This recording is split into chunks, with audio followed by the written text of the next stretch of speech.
nous allons faire une leçon qui s'appelle « Je suis capable de lire des textes courts de façon expressive ». En 1, il va falloir lire au moins 2 fois le texte dans ta tête pour bien t'imprégner de ce qui est raconté.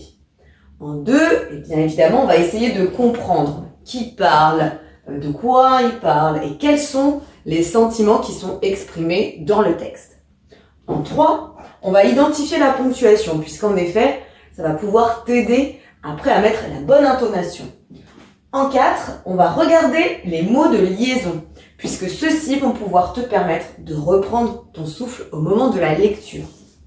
En 5, on va regarder les verbes de parole puisque si tu as par exemple « he said »,« he answered », et bien là, ta voix sera normale. En revanche, si dans le texte il y a « he yelled » ou alors « he screamed », et bien là, tu vas devoir monter la voix puisque c'est vraiment ici, il a crié. Et « he whispered », « he cried », là, la voix sera plus faible. « Whispered » voulant dire murmurer. Donc, il faudra essayer de mimer cela. Et enfin, on fera attention aux verbes qui terminent en ED puisqu'effectivement, leur prononciation peut parfois être épineuse. Et je termine avec les mots nouveaux, c'est des mots que tu ne connais pas. Tu peux aller vérifier dans le dictionnaire comment ils se prononcent, notamment sur Word Reference. Et là, tu as un petit onglet où tu as la prononciation et tu as une prononciation UK, donc britannique, ou US, américaine. Let's practice now. Pour voir si tu as bien compris, eh bien, j'ai mis au tableau un texte qui est extrait d'un conte, Jack and the Beanstalk. Tu connais peut-être ce conte, Jack et Bean, haricot. Et ici, c'est une tige de haricot, mais en français, c'est Jack et le haricot magique.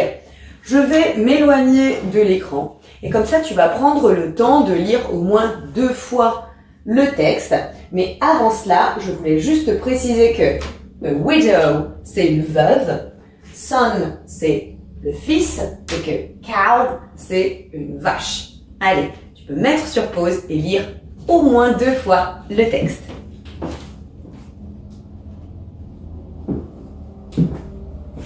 Si c'est bon pour toi, eh bien, essaye de t'entraîner justement à la lecture. Là, on est dans un conte, la voix est normale, elle est posée, il n'y a pas besoin de la changer. Je vais le lire et comme ça, tu pourras, si tu le souhaites, t'en inspirer. Once upon a time, there lived a poor widow and her son Jack. One day, Jack's mother told him to sell their cow. Jack went to the market and on the way, he met a man who wanted to buy his cow.